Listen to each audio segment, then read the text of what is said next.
For that I can say कि of course अगर ये नज़रअंदाज किया गया इस चीज़ को तो ये एक पैटर्न बनते देर नहीं लगेगी और उस कंट्री में ऐसी चीज़ें और बढ़ती जाएंगी और फिर गॉड नोज कि शायद वहाँ की माइनॉरिटी बचे भी ना हुए। तो केसेस बहुत ज़्यादा बढ़ रहे हैं यूनुस के आने के बाद से।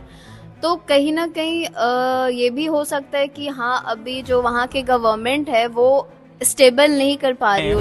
तब से हम देख रहे हैं कि है ना कि बांग्लादेश की जो पॉलिटिकल स्थिति है वो एक अनस्टेबल उससे दौर से गुजर रही है। तो वहाँ पे लॉ एंड ऑर्डर की समस्या तो है ही, पुलिस उतना कंट्रोल नहीं कर पा रही है।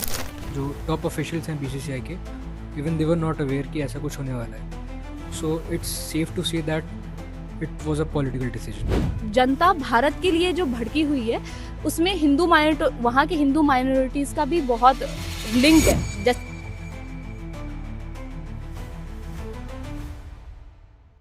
बांग्लादेश में हालात तेजी से बदलते हुए नजर आ रहे हैं।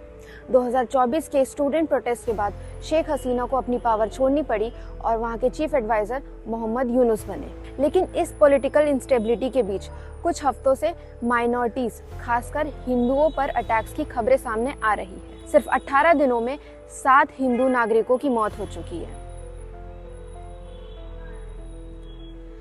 दीपू चंद्र दास का मॉब लिंचिंग हुआ, एक हिंदू महिला का गैंग रेप और साथ ही साथ मर्डर हुआ। इसके साथ ही साथ 5 जनवरी को एक ग्रोसरी ट्रेडर्स मनु चक्रवर्ती की किलिंग की रिपोर्ट सामने आई, जबकि ग्राउंड रियलिटी इससे भी ज्यादा गंभीर है। इस बीच इंडिया पाकिस्तान के रिलेशंस भी टेंस होते हुए नजर आ रहे हैं। कोलकाता नाइट राइडर्स द्वारा बांग्लादेशी फास्ट बॉलर मुस्ताफिजुर रहमान को ड्रॉप करने का फैसला किया गया, जिसके बाद बांग्लादेश ने भी फैसला लिया कि आईपीएल का टेलीकास्ट ढाका में नहीं होगा। चलिए जानते हैं इसमें लोगों का क्या कहना है और वो इस मुद्दे को किस नजरिए से देखते हैं। बांग्लादेश में अभी जिस तरह से हालात है, मर्डर हो रहा है, रेप हो रहा है, मॉब लिंचिंग की खबरें आ रही है, उस तरह से आपको क्या लगता है कि ये लॉ एंड ऑर्डर का फेलियर है या फिर माइनॉरिटीज को अटैक करने का एक ये टारगेट पैटर्न बन चुका है? मुझे ऐसा लगता है कि ऑफकोर्स जिस भी कंट्री में एक मेजॉरिटी बहुत पावर में रहती है या फिर वो ऐसी कोई गवर्नमेंट नहीं है, स्ट्रॉन्ग गवर्नमेंट नहीं है, स्ट्रॉन्ग लॉ एंड ऑर्डर नहीं है जहाँ उनको कंट्रोल किया जा सके या उनको हैंडल किया जा सके, प्लस अगर उनमें अवेयरनेस नहीं है, सोसाइटल इक्वालिटी बनाए रखने की अवेयरनेस नहीं है, तो ऐसी सिचुएशन क्रिएट होती ही है और हमेशा से होती आ रही है और आई थिंक आगे भी कंटिन्यू होगी अगर इस पर काम नहीं किया गया तो for that I can say कि ऑफकोर्स अगर ये नज़रअंदाज किया गया इस चीज़ को तो ये एक पैटर्न बनते देर नहीं लगेगी और उस कंट्री में ऐसी चीज़ें और बढ़ती जाएंगी और फिर गॉड नोज कि शायद वहाँ की माइनॉरिटी बचे भी ना। और दूसरी चीज़ की ऑफकोर्स लॉ एंड ऑर्डर का कमी तो बहुत ज़्यादा है, क्योंकि ऑफकोर्स अगर आपको पता है कि किसी कंट्री में माइनॉरिटी जो है वो एक स्पेसिफिक रिलीजन से बेसिस पे है और वो इतनी कम है नंबर में, तो you have to be little like aware कि किसी टाइप की सिचुएशन आए, राइट्स की या किसी दंगों की, फसाद की, इस टाइप की, तो you have to be a little more like on the stricter side also and little more like the security has to be little tough. कि हाँ, उन्हें रेडी होना चाहिए किसी भी सिचुएशन को हैंडल करने के लिए और इस टाइप की सिचुएशन को ना हो सके उसके लिए भी पहले से प्रिपरेशन करके रखना चाहिए।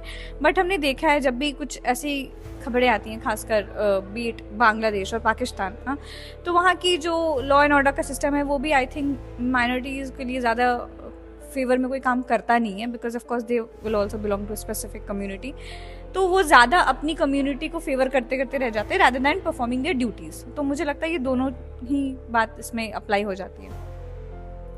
एक तरह से हम यहाँ सिस्टम की बात करें कि हर एक देश का सिस्टम अलग रहता है और हमें ऑलरेडी प्रिपेयर रहना चाहिए। जैसा कि हम बांग्लादेश की हिस्ट्री को देखते हैं, पहले शेख हसीना वहाँ की पीएम थी, उसके बाद स्टूडेंट प्रोटेस्ट हुआ 2024 अगस्त में और अब मोहम्मद यूनुस वहाँ के एक्टिंग प्रेसिडेंट है, प्राइम मिनिस्टर है। तो क्या आपको लगता है कि ये पहले से अब ज़्यादा माइनॉरिटीज अनसेफ है और एक तरह से सरकार चेंज होने की वजह से अब इन चीज़ों पे ज़्यादा प्रभाव पड़ रहा है? ऑफ कोर्स ये भी एक बहुत बड़ा रीज़न है इसके पीछे, बिकॉज जब भी कोई गवर्नमेंट डेमोक्रेसी से या फिर एक फेयर सिस्टम ऑफ इलेक्शन से इलेक्ट होती है तो उसमें हर डिफरेंट स्टेटस ऑफ पीपल या हर डिफरेंट कम्युनिटी ऑफ पीपल के लिए एक रिस्पॉन्सिबिलिटी होती है सबको सिमिलर वे में ट्रीट करने की, सिमिलर चांसेस अपॉर्चुनिटीज़ देने की और सिमिलर सिक्योरिटी भी प्रोवाइड करने की।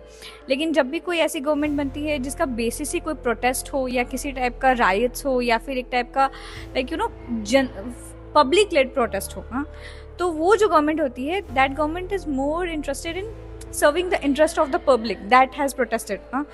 तो उनकी ज़्यादा जिम्मेदारी उनको खुश करने में चली जाती है, उनकी बेनिफिट्स को फोकस करने में चली जाती है, ये मेक श्योर करने में चली जाती है कि उनकी गवर्नमेंट के साथ भी वही ना हो जो पहली वाली गवर्नमेंट के साथ हुआ था। तो वो उस पर ज़्यादा फोकस करने लगते हैं, और इस चीज़ की वजह से वो एक्चुअल में जो माइनॉरिटी में लोग हों कह सकते हैं हम, या फिर जो अंडर प्रिविलेज लोग हैं, हाँ, उनके बारे में सोचना, उनकी दिक्कतों को समझना भूल जाते हैं। और मुझे लगता है ऐसे में किसी भी गवर्नमेंट को ये समझने की बहुत ज़्यादा ज़रूरत है कि वो एक कंट्री की जब भागदौड़ संभालते हैं तो वो हर सिटीज़न को सेम तरीके से ट्रीट करे, सेम सिक्योरिटी प्रदान करे, और अगर किसी के साथ कुछ गलत होता है तो उनको जस्टिस भी दिलाए। बांग्लादेश से रिपोर्ट आ रही है माइनॉरिटीज के ऊपर अटैक हो रहे हैं। अभी आईपीएल से केकेआर के मेंबर थे मुस्ताफिजुर रहमान, उन्हें बैन कर दिया गया आईपीएल में खेलने से, जिसके चलते अभी आईपीएल भी बांग्लादेश में अब बैन हो चुका है, वहाँ टेलीकास्ट नहीं होगा। तो आपको क्या लगता है, क्या ये सिर्फ स्पोर्ट्स का डिसीजन है या फिर कहीं ना कहीं पॉलिटिक्स स्पोर्ट्स को ओवरटेक कर रहा है? देखिए, सबसे पहले जो बांग्लादेश में हुआ है वो बहुत ज़्यादा गलत है, ठीक है। लेकिन अगर हम स्पोर्ट्स से रिलेटेड बात करें तो जिस तरीके से बैन किया गया, तो मुझे ऐसा लगता है कि स्पोर्ट्स अलग है, वो हमारे कंट्री को और यूनाइट करता है। तो ये बैन का डिसीज़न अभी मुझे पता नहीं है कि वेदर ये पॉलिटिक्स का प्रेशर है या फिर स्पोर्ट्स से रिलेटेड है, क्योंकि मैं ज़्यादा एक्टिव नहीं रहती हूँ।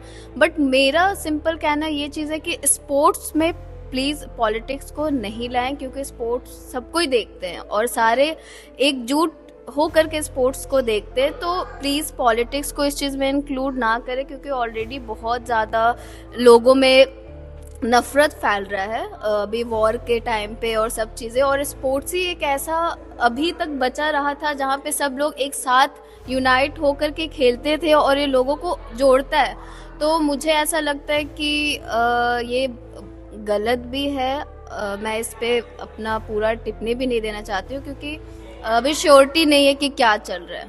तो और जिस हिसाब से हम बांग्लादेश के पास्ट हिस्ट्री को देखते हैं, पहले वहाँ की जो पीएम थी वो शेख हसीना थी, और उसके बाद स्टूडेंट प्रोटेस्ट के बाद 2024 अगस्त में उन्हें देश छोड़ना पड़ा, और अभी मोहम्मद यूनुस है वहाँ के एक्टिंग प्राइम मिनिस्टर। तो क्या आपको लगता है कि इन सब के चलते माइनॉरिटीज़ अब पहले से ज़्यादा अनसेफ है? जैसे शेख हसीना के जाने के बाद जो सडन अभी बहुत जो बांग्लादेश में हंगामा या फिर जो भी चीज़ें हुए, तो केसेस बहुत ज़्यादा बढ़ रहे हैं यूनुस के आने के बाद से। तो कहीं ना कहीं ये भी हो सकता है कि हाँ, अभी जो वहाँ के गवर्नमेंट है वो स्टेबल नहीं कर पा रही हो, लोगों को स्टेबल नहीं कर पा रही है, जिस तरीके से लोग इतना भड़क जा रहे हैं। तो अभी उसका रीज़न भी फाइंड करना बहुत इम्पॉर्टेंट है कि क्या ऐसा रीज़न है कि लोग के अंदर इतना एंगर और एग्रेशन आ रहा है माइनॉरिटीज़ को लेकर के। जिस तरह से बांग्लादेश की खबरें सामने आ रही है, rape, murders, mob lynching, Hindu minorities को टारगेट किया जा रहा है, क्या आपको लगता है कि ये लॉ एंड ऑर्डर का फेलियर है या फिर माइनॉरिटीज़ को ऐसे टारगेट किया जा रहा है स्पेशली? जहाँ तक हम देख सकते हैं कि लॉ एंड ऑर्डर का फेलियर तो है ही। जैसे कि जब से है ना शेख हसीना मतलब यो गवर्नमेंट चेंज हुई है और यूनुस पावर में आए हैं, तब से हम देख रहे हैं कि है ना कि बांग्लादेश की जो पॉलिटिकल स्थिति है वो एक अनस्टेबल उससे दौर से गुजर रही है। तो वहाँ पे लॉ एंड ऑर्डर की समस्या तो है ही, पुलिस उतना कंट्रोल नहीं कर पा रही है।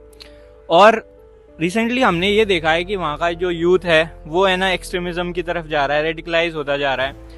तो उसकी वजह से लॉ एंड ऑर्डर की समस्याएं और ज़्यादा होती जा रही हैं।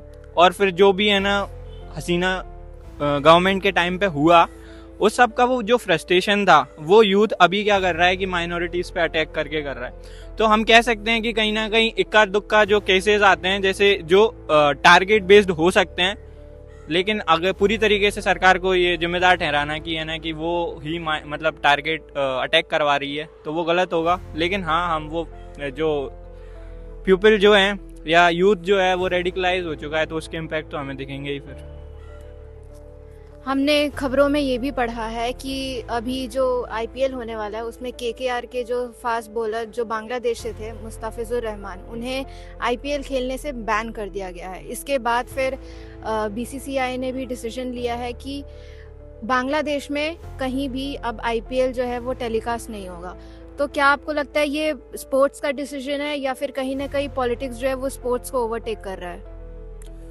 देखिए, आज हम ऐसे समाज में रहते हैं जहाँ पर हर चीज़ है ना एक दूसरे से जुड़ी हुई है। जो भी पॉलिटिक्स में होता है उसका बाकी दौर चीज़ों पे, स्पोर्ट्स पे या वो कोई भी है ना विभाग हो, उस पे है ना पड़ता ही है असर। तो जैसे कि हमारे है ना उनके मतलब हमारे यहाँ पे KKR में है ना मुजीबर रहमान को है ना बैन किया गया, तो फिर उनकी गवर्नमेंट ने, उनकी मिनिस्ट्रीज ने ऐसा कहा कि हमारे यहाँ टेलीकास्ट नहीं होगा। तो हम देख सकते हैं कि ये हमारा मतलब हमारी IPL एज अ फ्रेंचाइजी अगर टेलीकास्ट नहीं होती है तो हमारा मार्केट के बेसिस पे तो नुकसान ही है। हाँ, तो वो पॉलिटिक्स कर ही रहा है ऑब्वियसली। स्पोर्ट अगर वो पूरी की पूरी तरीके से स्पोर्ट्स की स्प्रिट को रखते हैं तो फिर वो टेलीकास्ट करने दिए जाता, लेकिन वो ये कह रहे हैं, उनका ये कहना है कि ये पब्लिक सेंटिमेंट्स को हर्ट कर रहा है। जैसे मतलब KKR जो टीम थी उसमें ना उनका प्लेयर नहीं खेल रहा है, तो उनका कहना है कि ये पब्लिक सेंटिमेंट्स हर्ट हो रहे हैं इस वजह से। तो अब उनने ना एज अ रिटेलिएशन ये मेजर लिया है। तो हाँ, वो दोनों की दोनों मतलब दोनों जगह जो पॉलिटिक्स चल रही है उससे इम्पैक्ट हो रहा है। स्पोर्ट्स की जो स्प्रिट होती है वो कहीं ना कहीं पीछे रह गई है। अगर हम इंटरनेशनल लेवल पे देखें तो बांग्लादेश में ये सब जो हो रहा है, हिंदू माइनॉरिटीज़ को टारगेट किया जा रहा है, तो क्या ये वहीं की खबरी बन के रह जाएंगी या फिर आपको क्या लगता है कि आगे चल के ये बड़े लेवल पे हिंदू और भारत और बांग्लादेश के रिश्तों को भी प्रभाव करेगा? जी, अब रिश्तों को तो प्रभाव करेगा ही। जैसे कि हम देखते हैं कि है ना कि एक भारत जो है वो एक हिंदू मेजॉरिटी कंट्री है। तो यहाँ पे जो भी है ना किसी भी गैर देश में या जैसे हमारे कोई भी पड़ोसी देश में अगर हिंदू माइनॉरिटीज़ को टारगेट किया जाता है तो हमारी गवर्नमेंट पे हमेशा ये प्रेशर बनता है कि हम उन माइनॉरिटीज़ को प्रोटेक्ट करें। अभी भी बन रहा है हमारे देश में। कई सारे हिंदू ग्रुप्स जो हैं वो सरकार से ये अपील करते हैं, पिटिशंस फाइल करते हैं कि है ना बांग्लादेश में जो भी सिचुएशन हो रही है उसको डील किया जाए।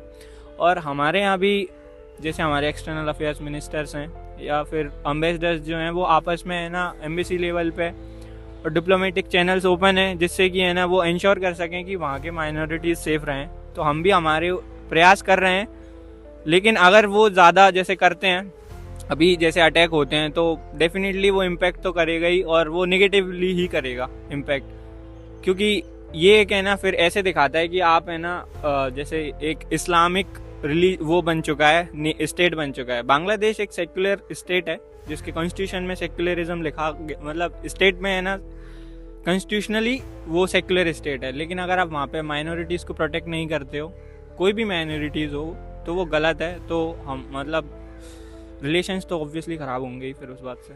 बांग्लादेश की खबरें ऐसे सामने आ रही है, हिंदू माइनॉरिटीज़ को टारगेट किया जा रहा है, मॉब लिंचिंग और मर्डर, रेप के केसेस सामने आ रहे हैं। तो क्या आपको लगता है ये लॉ एंड ऑर्डर फेलियर है या फिर माइनॉरिटीज़ को टारगेट किया जा रहा है?